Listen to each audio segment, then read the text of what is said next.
There are a few hidden places in the world that most of us would be shocked if we knew that they exist today. Knives, guns. And you've never heard of it before because it cannot be found on any map. And today, I'm crossing the strict border that is highly militarised into it. Do they check your bag? This is Transnistria. Transnistria has its own military, currency, passport, and even their own government.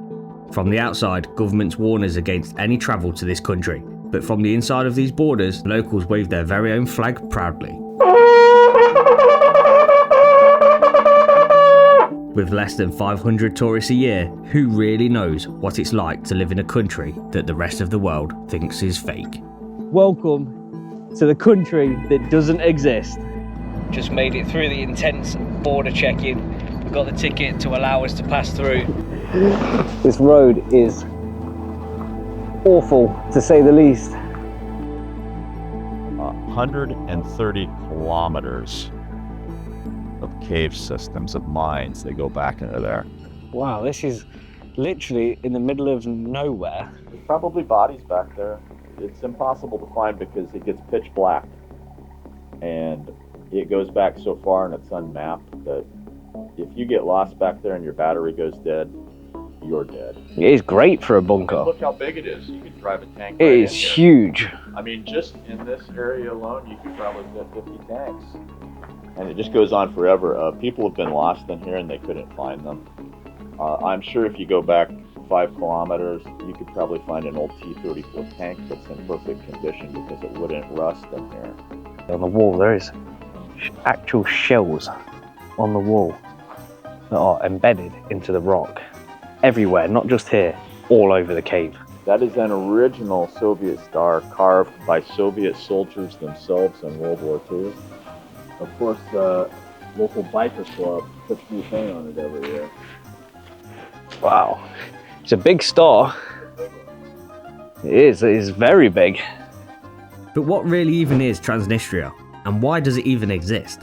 Transnistria is a narrow strip of land between Moldova and Ukraine that declared independence in 1990 but isn't recognised internationally.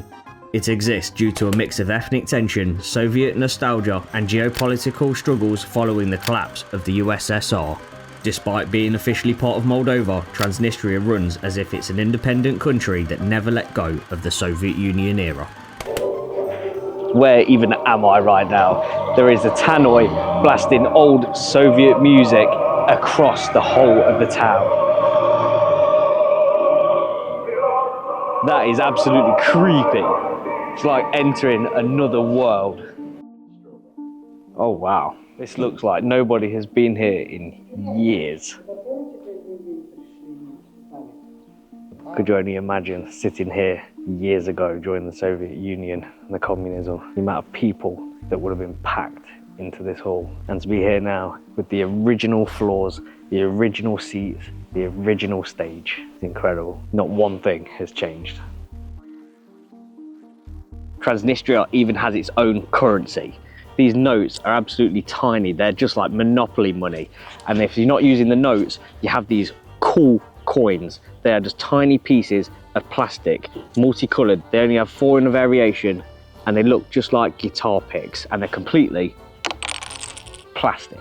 Transnistria not only has its own currency, they have their own passport, and they even have their own banking system. So if you're planning on coming, think again if you're planning on using a MasterCard or Visa, because it is not accepted here at all. You have to have their own local bank card that only works inside this country. No other cards work here, no ATMs, nothing. They even have their own number plates here in Transnistria with a Transnistria flag on it. I never thought I'd be stood on top of a tank. But I guess that's what happens when you go to a country that doesn't quite exist, but exists and doesn't really have any laws or anyone really here to tell you off. And what is it like for crime here? It seems so relaxed. There's almost no crime. I've left my notebook at a coffee shop here and came back 3 hours later and it was sitting there. And it was still there? No problem. Nearly a crime-free society. Just by the culture, not because it's a police state, but just the culture itself is so relaxed and friendly. This has got to be one of the longest streets I have seen here in Transnistria. It is literally like being in North Korea. Long straight road, statue right at the end, Everyone must walk down and worship this statue of Lenin.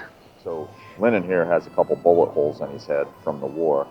That was 90 to 92, but this you can see is pristine, like it's 1950 still, and it has the beautiful hammer and sickle in the background. I never actually knew what the logo was. I knew it was a hammer, but I didn't know a sickle, you say? Yeah, for harvesting crops. Ah, got you now. So all the symbolism had to do with the workers. And this is the largest one? And you could go all the way from Romania to Russia, and this is the largest one left. Wow. We're making our way to Tim's friend, where he is supposed to have a man cave with the largest collection of guns in a shady, unknown area of the town.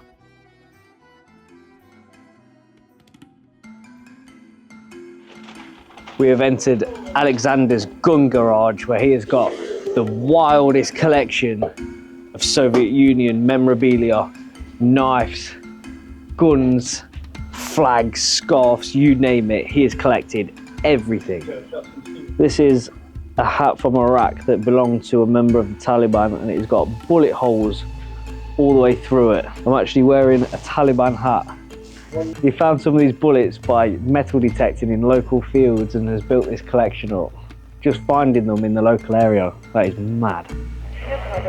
There we go. He's got a signal now. Soviet Union, no China. Not China. No, Soviet Union. Made to last. MP40 is the famous Nazi machine gun. And who used this gun? This used by Soviets in World War II. The Soviet, and you could fit 70 bullets in there, and it's automatic. You could really do some damage with this. So this is you? Yeah. And what year was that?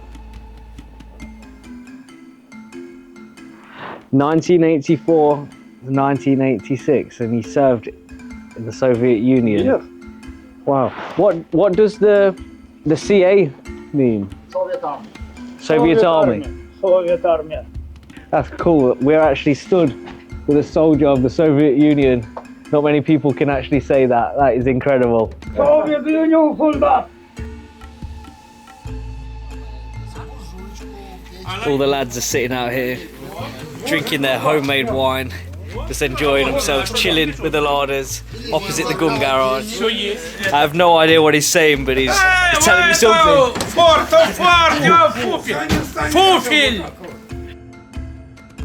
Everything here is sheriff and owned by sheriff. 85% of the people here in Transnistria work for sheriff or a subcategory of sheriff. Even the local football stadium here is owned by sheriff. And that is one man that people have only ever seen once in the last 10 years. Apparently he's away living on his own private island. We've just bought some vodka for £1.65. I've never ever seen vodka that cheap anywhere in the world. Let's give it a crack open and try it. Smells strong, very strong. Oh, that burns all the way down. Wow, it really gets louder the further you walk around this city. This is by far one of the most bizarre places I've ever been to. 1 foot out this side, 2025. 1 footstep this side, it is back in 1944. So they have to manually go through and find your name if you want to take out a book. Yeah, and the book. Do many people still come here to actually rent books, or do people just come here to visit? You don't rent them, you get them free. Oh, You they're have to free. check them out old school style with the card. So the books are actually free to take? Yeah. Back how it would have been back during the Soviet Union? Exactly. Everybody here has a Moldova passport. They're also eligible for a Russian passport, Ukrainian passport, Romanian passport, and a Bulgarian passport. All if you live here? Yes. Wow. How much is the average wage here in Transnistria? $300 a month. And how much does it cost to live? About that. This is the old Soviet Union apartments that everyone was provided for free. And it goes up and up and up. And they've got these cool letterboxes. And this would have been an old oil heater years ago that is clearly not working. because it's freezing in here. Even the parks here are from the Soviet Union, and they just give such a creepy, weird vibe. It's like being in a horror movie. Even the old buses from the Soviet Union time don't even look like they've been painted since the day of the Soviet Union. We're going to make our way to the edge of Transnistria that borders with Ukraine, and we're going to find some abandoned bunkers from the Soviet Union.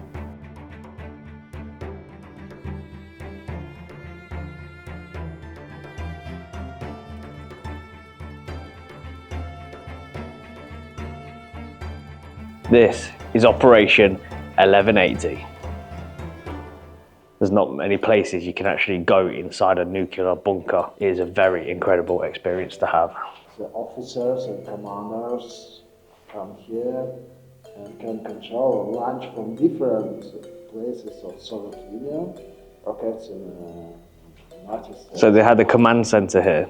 Yeah. So you could literally sit here, push a button, and launch a Soviet Union rocket while sitting in here protecting themselves.